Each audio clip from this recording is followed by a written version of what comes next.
Oh, yeah. Saturday, Sabbath day, Saturn day. I'm not fasting today, but I feel pretty freaking low voltage. Trying to work up to being able to fast Saturdays, but today I decided to just focus on getting voltage the natural way.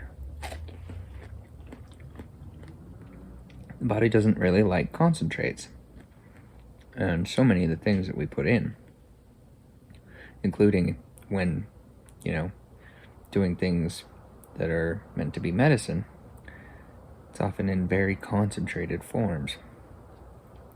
I'm trying to work towards only consuming the things as naturally intended, but because I'm somewhat wrecked, I've got to supplement for now.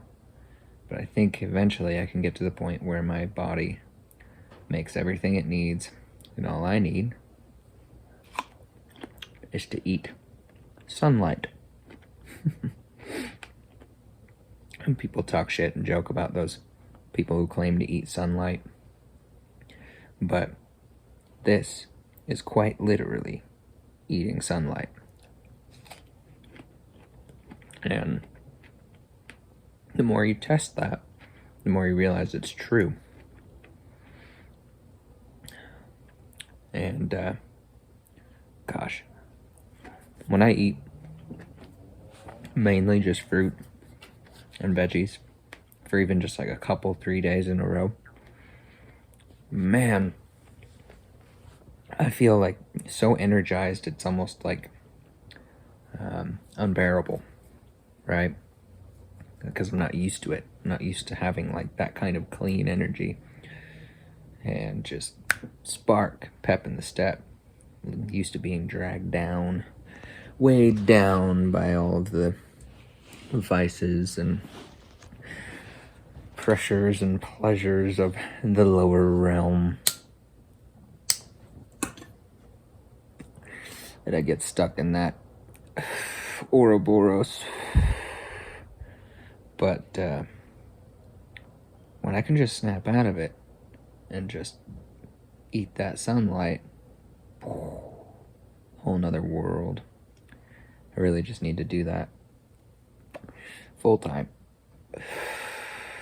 But I'm not freaking out, being like, I gotta quit all this stuff immediately and just change my life overnight. It can be kind of hard on you. And also, I'm trying to be scientific and study and learn and test and practice my way out of all this stuff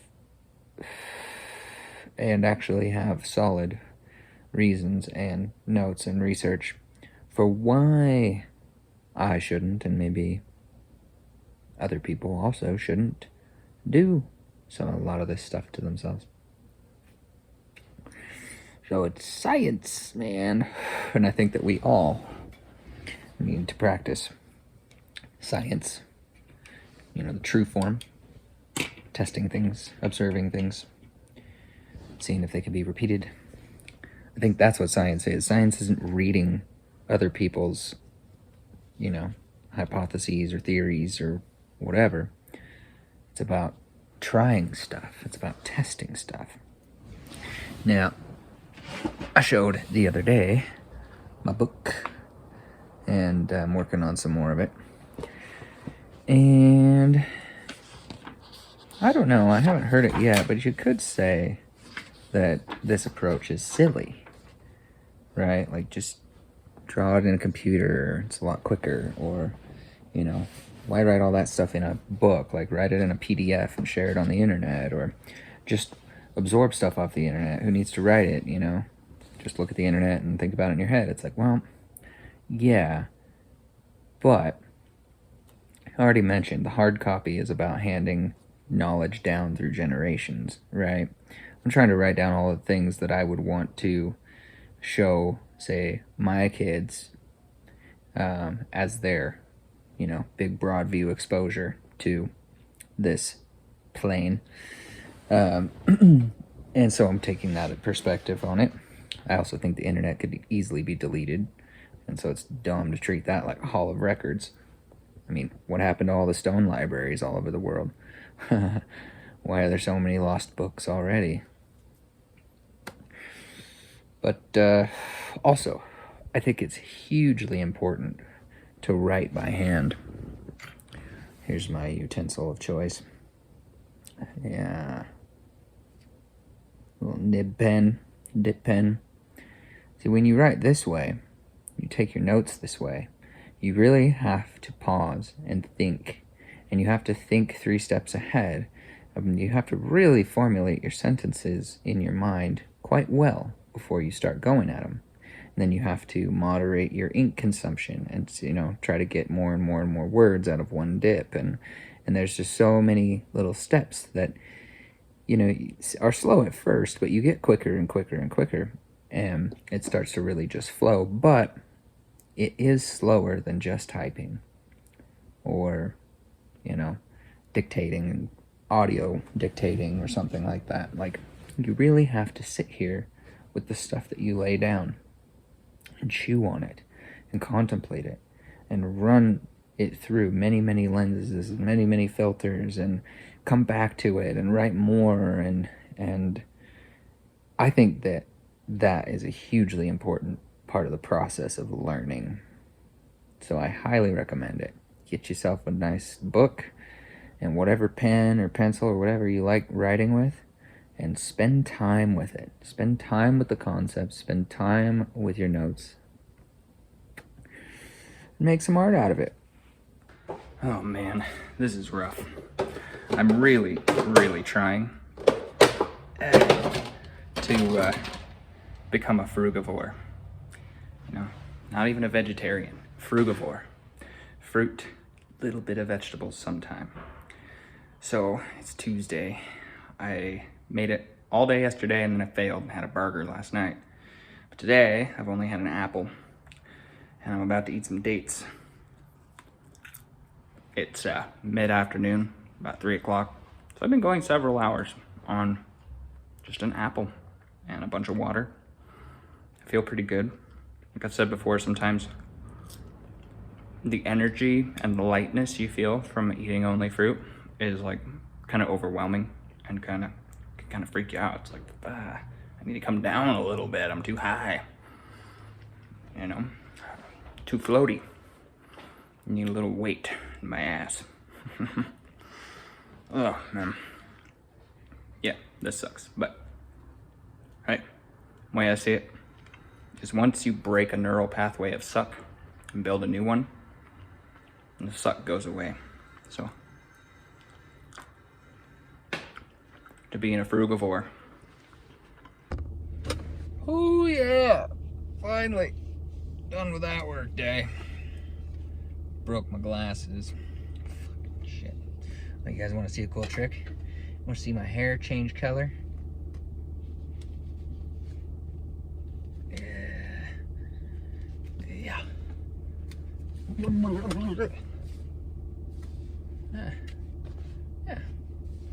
Changed a little bit. Changes a lot depending on what color I'm wearing. It's kind of cool. Oh man, I am out of it. This weekend was rough. Gonna upload that, a little piece of what I filmed over the weekend. I did a bunch more pages in my book, so I was having the downloads like crazy, but what's this guy doing?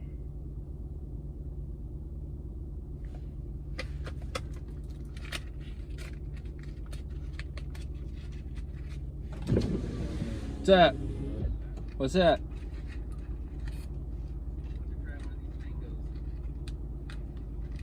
Pretty good? I think so. Cool. You want to get pie? No, I don't need the shits. Fruit pie. Fruit pie.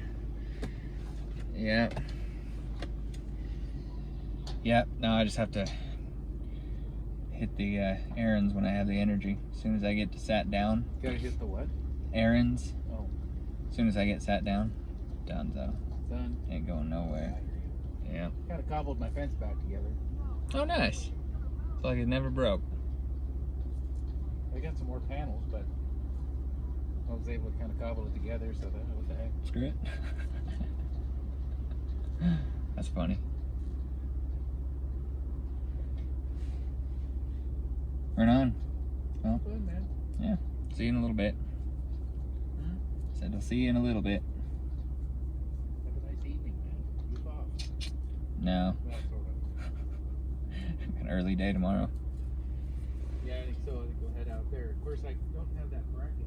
Amazon was supposed to deliver that bracket. Which bracket? It's for the main breaker. Right. I don't know now. I don't want to make another 2 trips out there. I'd rather make 1. Right. What were we going out there to do besides that? Finish the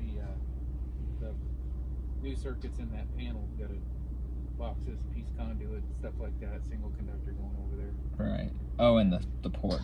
The porch. Got the 3 cans to put up there, and then that other one to put over the window. Uh-huh. That's gonna be about do it. Not a lot.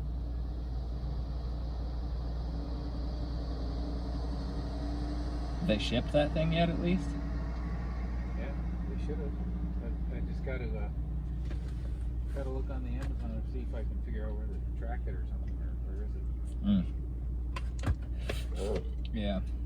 The heck.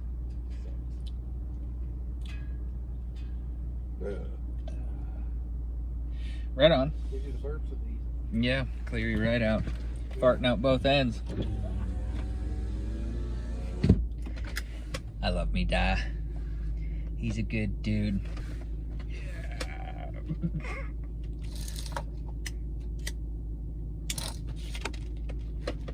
All right. So what am I doing? I am gonna do some more pages in my book. I'm gonna do a little bit more of a breakdown for you guys and gals, ladies and gentlemen. Oh, there's the party I was talking about. Right on the step. What a doof.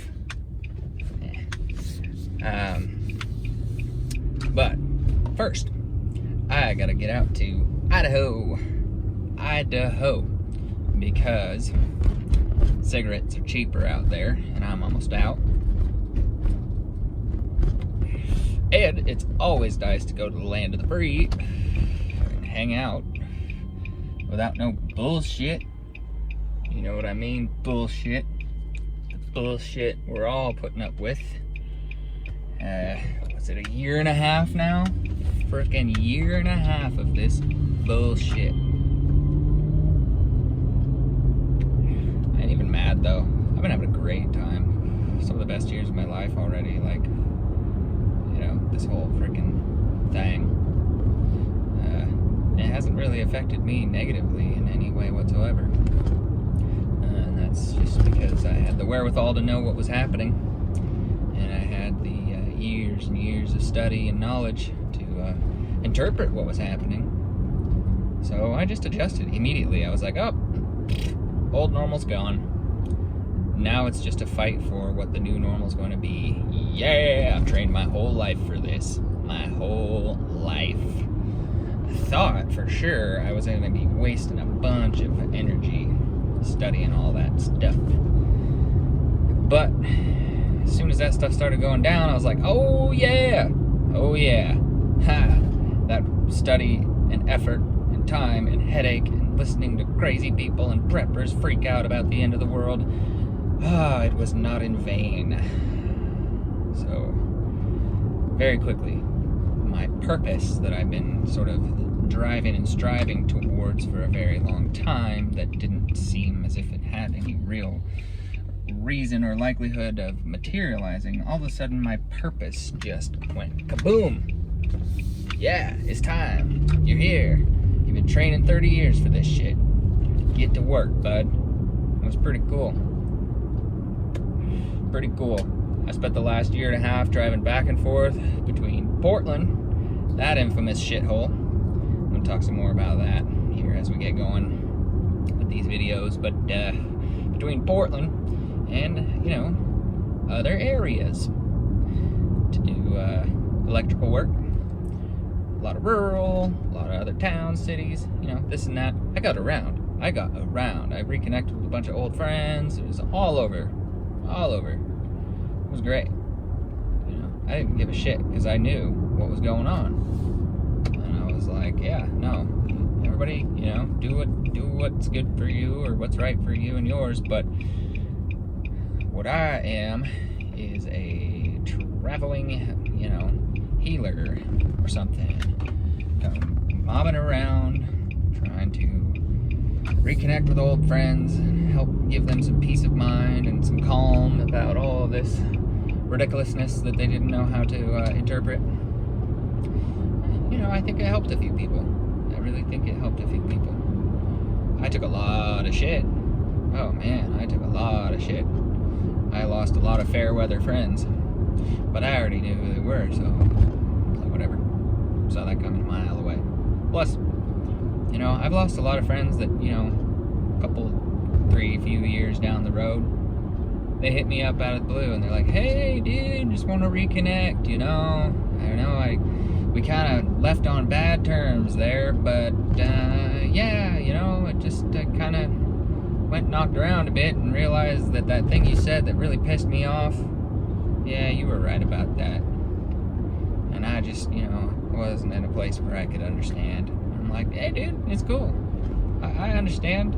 I've had to go through the school of hard knocks constantly myself. Like, I'm always disappointing my parents, you know, and loved ones with the fact that even though I know better, like, I gotta test it, man. I gotta go out there and do the science. Gotta find out if this is true. So I was like, hey, dude, it's cool. It doesn't matter. You know, I wasn't saying it because I was trying to be popular, because I thought anybody was gonna care, but I was just saying it because it was the truth. And if shit's going down and you know the truth, you gotta speak up. You gotta speak up, even if it makes you unpopular. Gotta do it. It's like your responsibility or something. So, yeah, I've reconnected, you know, with quite a few people after pretty long lapses of time. And we're good. It's like we never missed a day, you know? But, I mean, I've been all over the world my whole, you know, growing up years, and so I was always kind of like that with people. It's like you don't see some people for a few years, and then, you know, you meet up again, and it's like, hey, you know, it's like multiple timelines. It's like timeline hopping. You know, you basically treat it as if you were only gone for a moment, like they show in time travel movies and bullshit like that. It's like, that's a conceptual reality. You know, that's the reality I live when I'm out of town, away from home. You know, it's like I'm in this timeline now. You know, so when I get back there and I get to be with my girl and other friends and stuff, and it's like, oh man, it's been forever. It's like, well, I don't know, it feels like yesterday, because the timelines are rather compartmentalized for me. I don't have a hard time, you know, jet lagging and adjusting and all this stuff, because I'm so used to it. Now, that's not because I, you know, was vacationing around the world as a child or nothing. No. Fact is, I spent my most formative years, my childhood, from dang near the beginning of my memory till I was 10, in West Africa. Now, what's funny about that is almost nobody believes me. And that's because there are literally almost no white people in West Africa. So a lot of Africans even are like, nah, you didn't grow up there. It's like, why? Well, there's no white people there. Oh, well, I was. I'm an anomaly, bro. I've spent my whole life being an anomaly. A statistical outlier, constantly nuked from the data. It's as if I do not exist and my experience doesn't exist and it's not valid. Nobody's validating my experience. I'm not a real person unless everybody else validates it. Nah, never gave a shit. Yeah, you know, sometimes I thought I might care, but no, fuck it. I'm a real person. I've had some real experience, and if you don't want to believe it, that's on you. That is on you for not listening to people who have experienced things. And, you know, suspending your disbelief long enough to give them the respect of a listening ear. And then, you know, maybe later you bring all your other baggage back to the conversation, you know, in your own mind. And you know, I don't know about that one thing they said. That seemed like some bullshit, or maybe ulterior motives, or... But that other stuff, I mean, that was interesting, you know. I've never heard this part, and this part over here, that actually correlates with something I heard from this completely unrelated person in a completely unrelated part of the world, so, like, that might actually check out. That's cool. I'm, like, tying together these loose ends of various things I've heard through the grapevine over time, right, you know?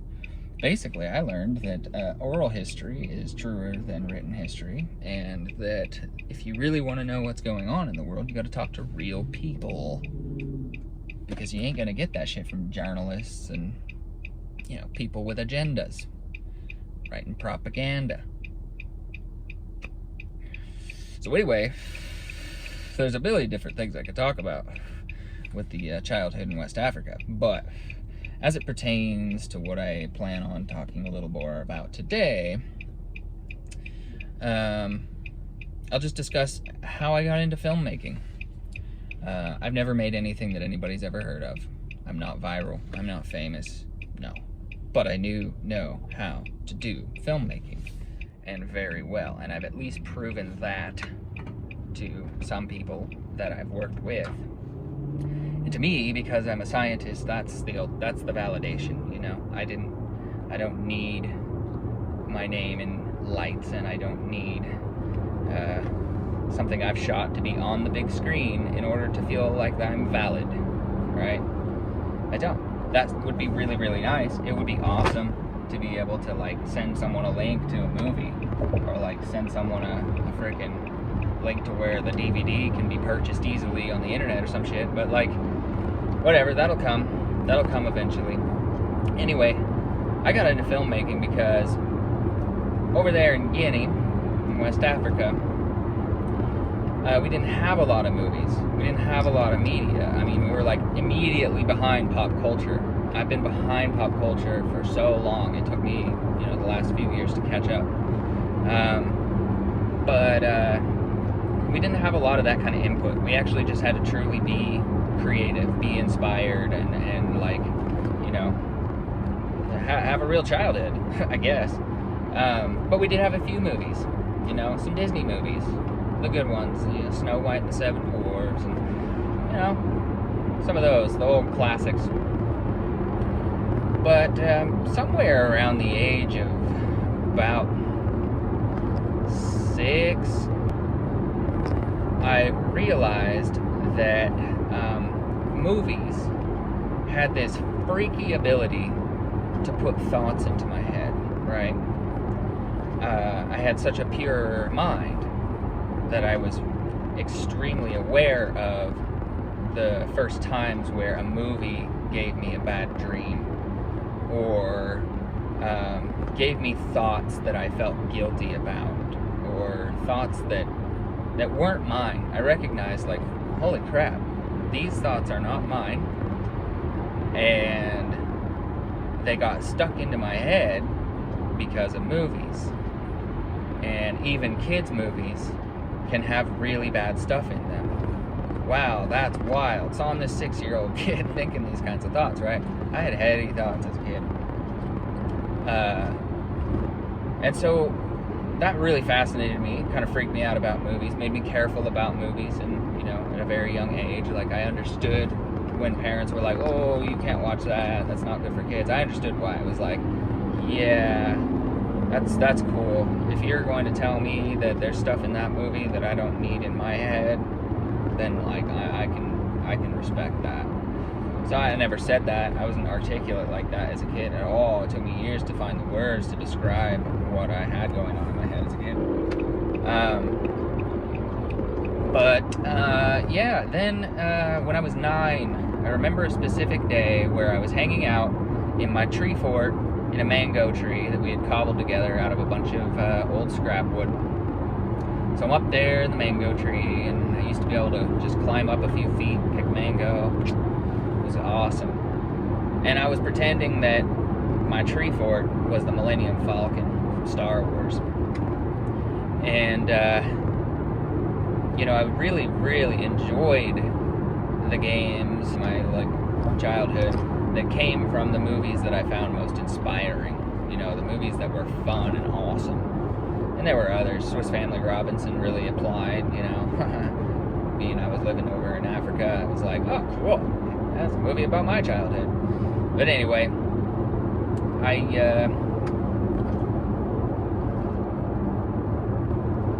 I thought to myself, up in the tree fort there, that day, while having a ton of fun being Han Solo, I was like, you know what?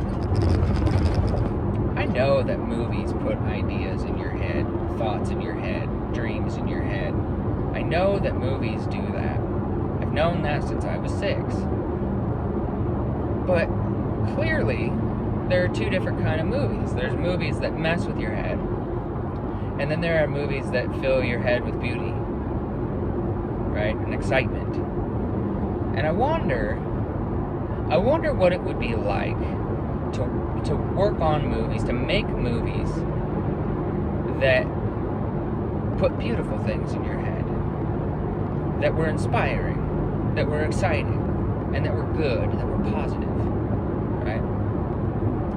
So I'm 9, and that's when I decided that of all the things that I could do, you know, I wanted to be an astronaut, I wanted to, you know, do all this different stuff. I could have, you know, I could have been a freaking engineer. My mom was devastated when I told her, no, I'm not going to be an engineer. I'm not going to do that. She's like, come on. Our family's been poor for generations, but you have a brain for this shit.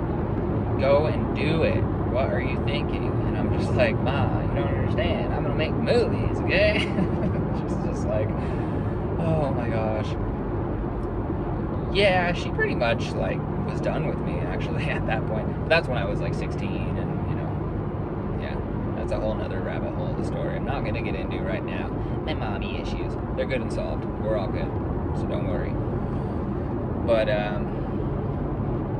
yeah, I decided I'm going to make movies. I'm going to make movies, and I'm going to try to make movies that are good, and that don't put fucked up, shitty ideas in people's heads. And, then I went on about my life. But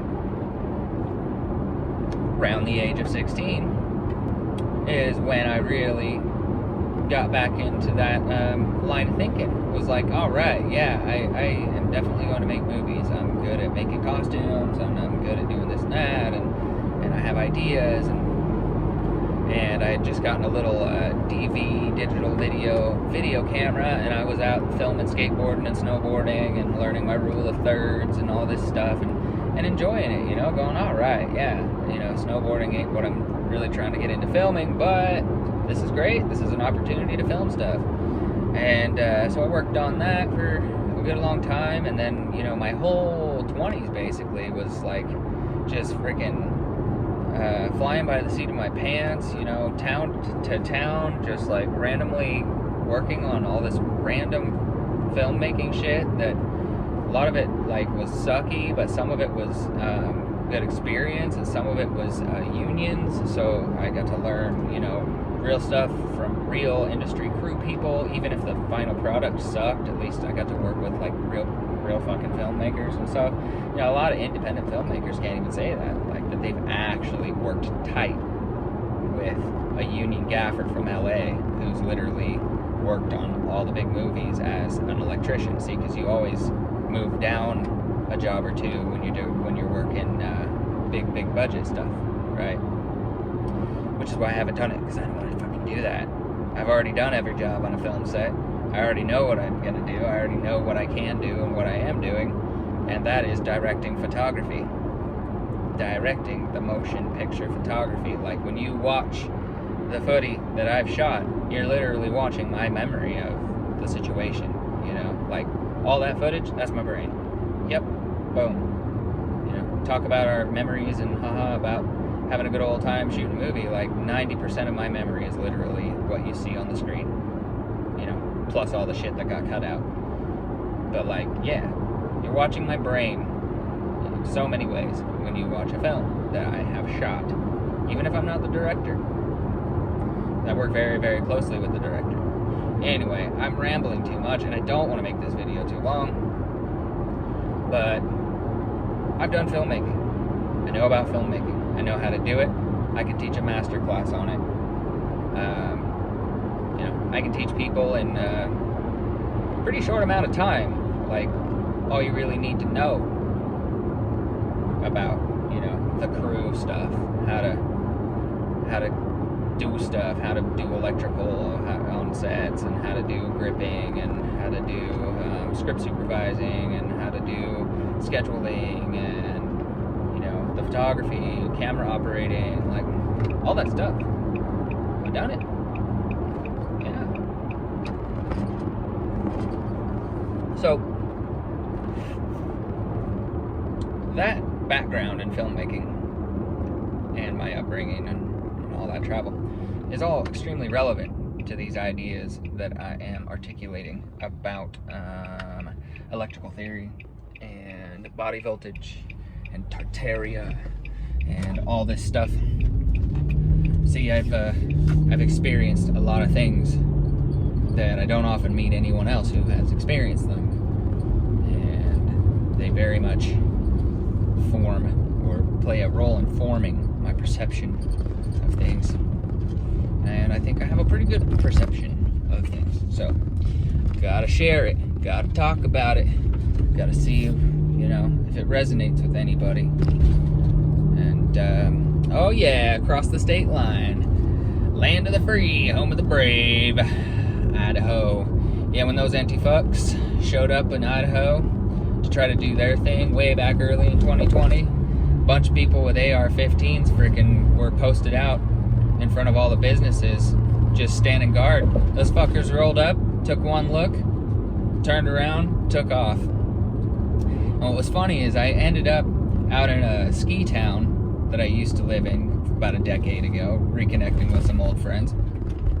And I met a bunch of the people in the bar, and it was hilarious because they're just like chill ass snowboarder dudes, right? Like skiers, snowboarders, just chill guys, like, you know, real cool. Well, turns out when the anti-fucks showed up to try to raid Coeur d'Alene in Idaho, North Idaho, these dudes, these ski bum dudes, were some of the first guys to go, hey, let's get our guns and go the fuck over there. Yeah, fuck it. And I was like, of course it was you guys. Of course it was you guys. You know, the like most open-minded and like, I don't know, traveled and cultured people you'll find in the backwoods are the skiers and snowboarders. And of course those motherfuckers are the ones that grabbed their ARs and went over the mountains and hung out in front of the stores and said, nope, you're not breaking shit in this town. And ain't nobody hardly heard anything out of Idaho ever since. But I've been there, man. I'm here right now. I'll tell you a few things about it if you want to know. Yeah, it's a well-kept secret though, so I gotta keep it kosher. All right, I gotta go get cigarettes. Mask free. All right, got my cigarettes.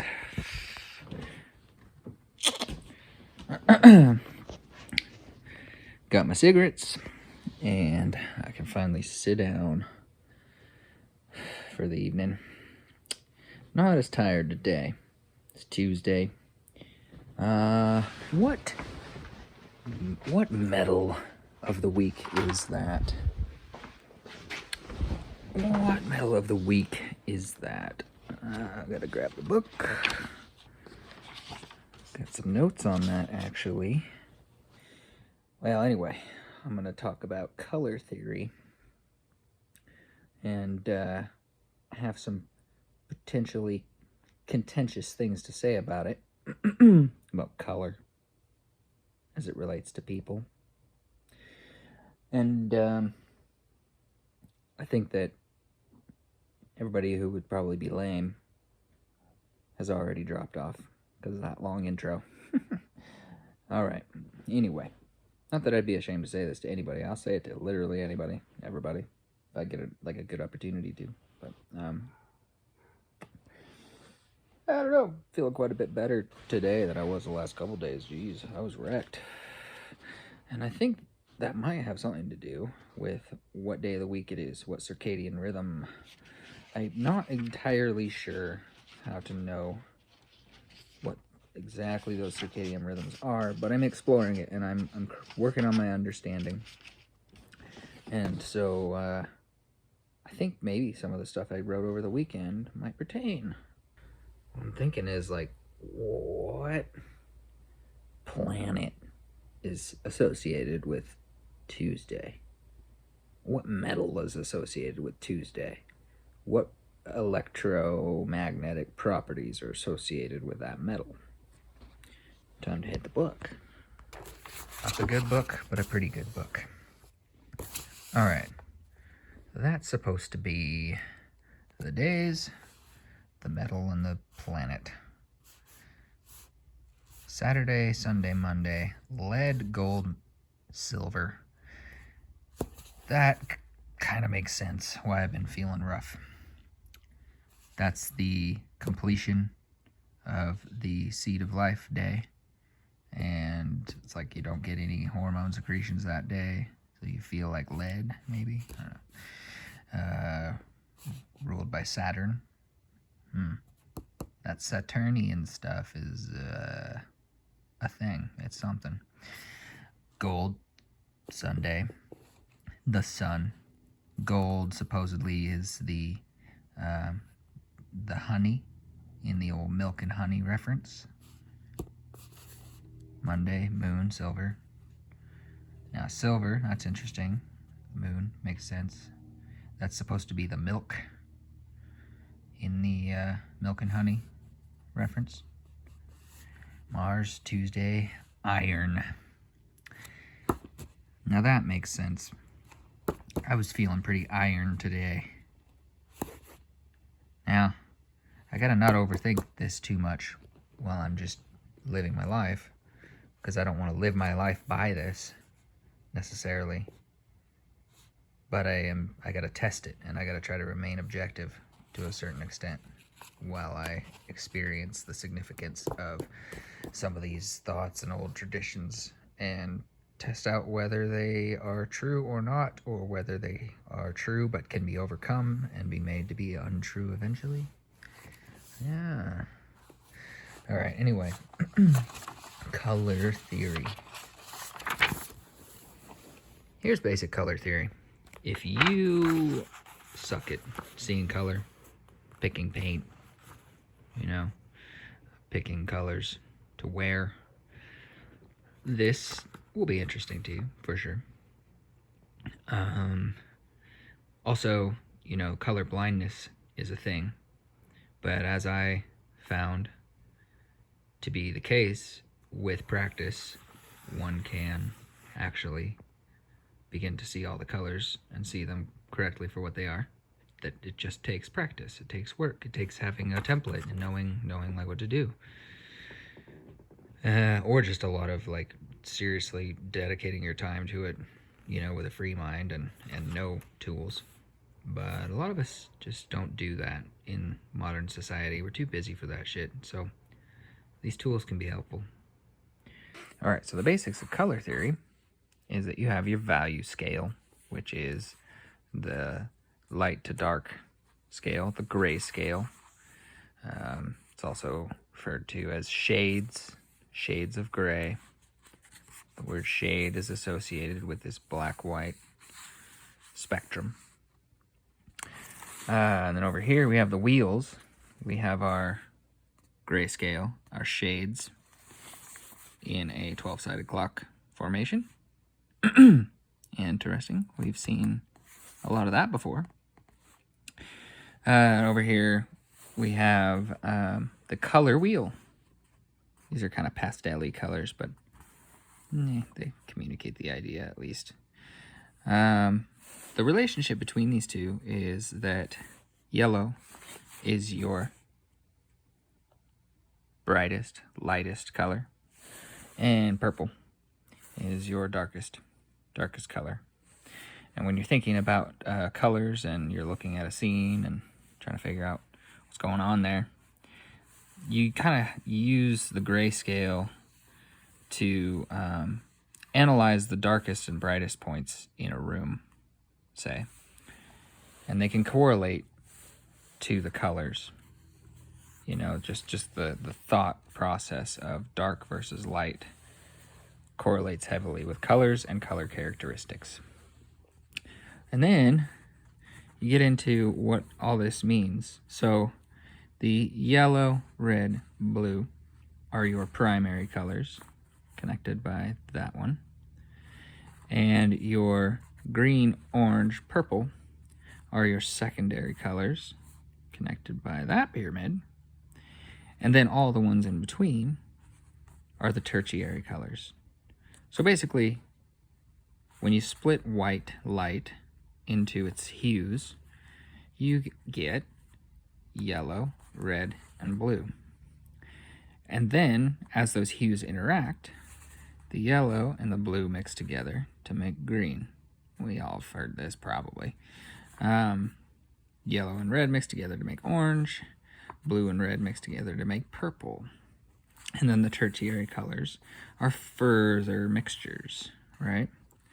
So when it comes to symbolism and the language of symbolism and all these things you read about in history and old texts and whatnot, it's actually important to understand color, to understand how the colors are derived and what their combinations are. And then those colors have been related to whole rabbit holes of ideas and thoughts about this and that, right? Color purple, royalty, blah, blah, blah. The Phoenicians or something. Like, what is it? What does it mean? Well, when you know about colors, a lot more is revealed to you when you take a look at those ideas. Now, this tint and tone scale is basically the combination of these two concepts. And what it has to do with is you got your pure hue, your red, and you can darken it and darken it and darken it in shade or tone to make very dull or muted versions of the color all the way down to no color at all. And you can do the same thing in the other direction. You can make it brighter and brighter and brighter, and the brighter end of the spectrum is called tint. So tint and tone, or shade, describes the characteristic of the black-white scale in your observation of the colors and their hues, their textures, their tints and tones, their shades. I don't know. I don't really use the word shade to describe a color. That's very much associated with the black and white. So yeah, basically, when it comes to light, there is white, and then it prisms and breaks into yellow, red, blue, and starts mixing and blending, and we get the rest of the colors. So, how does that relate to Tartaria or current events or any of this? Well, we plainly see that color was a big deal in the old Tartaria mystery. And like I said, some knowledge about colors and how they are derived, and, you know, says us a little bit about weird ancient traditions when you read about them. It just gives you another lens of insight. But also, there's something I think very pertinent about color theory to the present times and the last as long as we can remember, and our history books tell us we should remember. Maybe it's real, maybe it's not. Like, you know, all the stuff to varying degrees. Basically, I figured out when I was working on some movie projects as the director of photography, I'm the one that's responsible for correctly capturing the colors, for making the right choices, for getting all the shots looking consistent, you know, across the old project. And so I really had to exercise my know-how of colors hard. And something that I figured out from doing this was how to light every different color of person, right? Something everybody complains about with movies, like, oh, people with the darker complexion, they don't have enough light on them. Like, what the heck? Did they not care? Well, it's tricky lighting for color, right? A lot of people, doesn't seem like a lot of people see color very well, and that's part of the reason maybe we get a lot of bleached out images in film and photography. But if you can really deal with color, man, it's way better, way more beautiful. But something that I noticed and learned about and even studied a little bit about was that people of darker complexions are best served with different hues of light that work well with their skin tone, right? And so basically, what I learned from my experience was that when you are framing up a shot for a very dark African type complexion, you got to use blue. See? Because their skin reflects blue, and it makes everything pop, right? And with so-called white people, I realized that their tones were often best served with, yellows and oranges, right? Kind of yellow-red side of the spectrum, right? And then I found that people who are somewhere in between, so-called brown, are very often best served by green light. Now, this isn't always consistent. It's fascinating what hues come through people's skin. But the point I'm getting at here is everybody has a hue.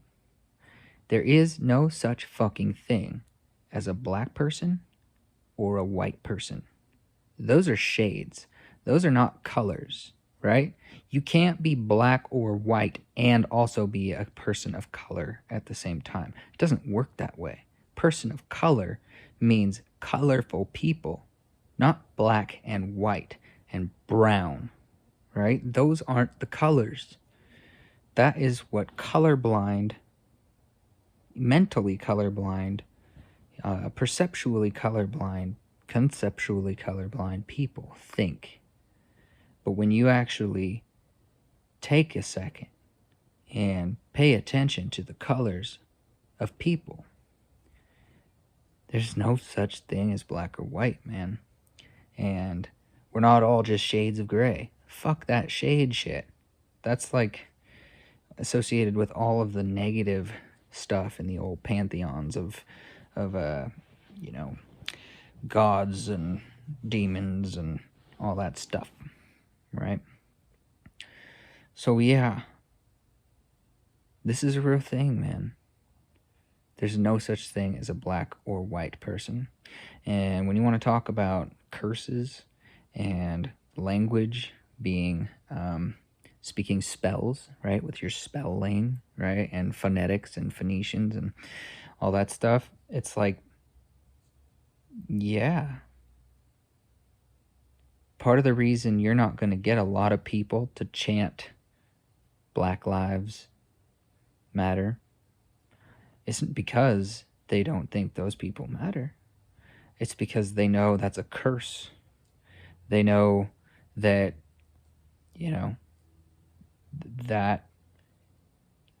that concept, it has always been bad, something not to get mixed up in racism shit. Like, that's always fucking weird, man, and it goes way back.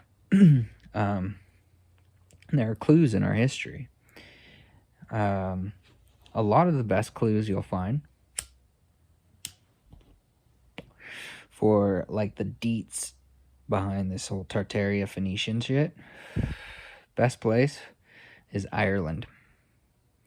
The archaeology there is incredible. The finds, the stuff that people just randomly find in their fields is insane. They didn't till the land until rather recently. So 18 inches down, there's the whole story, right? Just buried, preserved.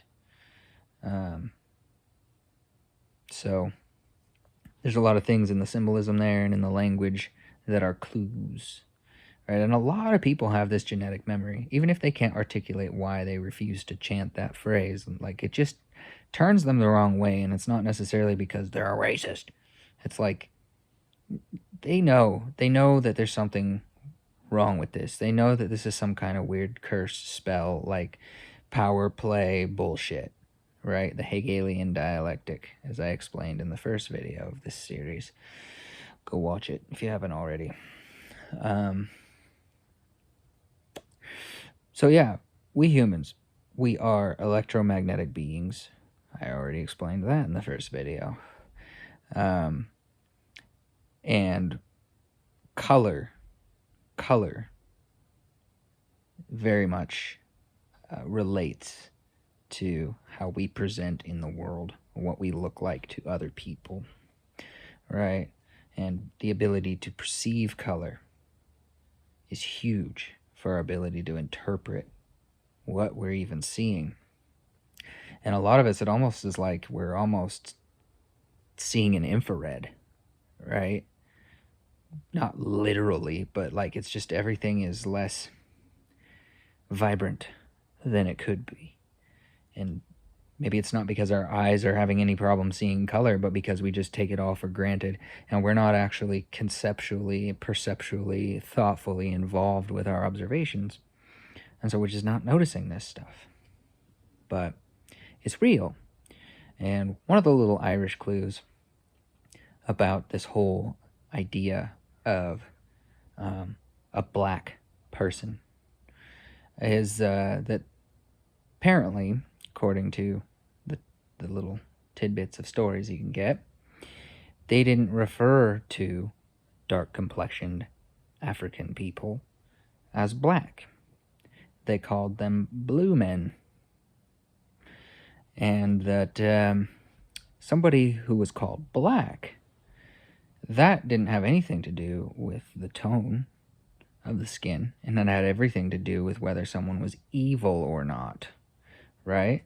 There's a lot of Anglo-Saxon dudes who were famous for being gnarly fuckers whose handle started with black, right? Like black beard and black such and such. Like it was something that referred to somebody's soul, having a black soul, right? So anyway, to wrap this up, if you dig into any of this stuff and the meaning of black and white, and as it relates to traditions of magic, black magic, white magic, gray magic, like those are real things, right? And they have nothing to do with somebody's skin tone.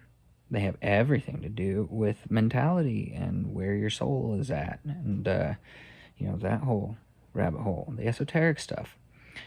So a lot of these things, these conversations occurring around classifications of people's skin color, aren't actually conversations about color. They're conversations about shade. And what is a shade? It's like some kind of weird ghoul, right? We're not weird ghouls unless we choose to be. Or somebody really twists us up into it and we choose to be, right? So that's another little lens on what's really going on right now, what this battle really is, what the propaganda is trying to put in your head with its movies, right? Curious to hear people's thoughts. Interesting, huh? And you might wonder how this relates to Tartaria, and I do need to make sure to bring it back around to that, since that's what I'm claiming this is about, because it is. But we are electrical beings, right? And color is very much associated with electricity.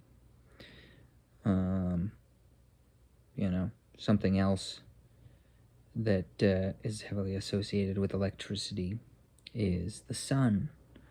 You know, it's like this giant plasmoid or whatever, beaming down light particles at us, right? But it's full spectrum light. It is technically white light that is then splitting on our atmosphere and coming down on us, right?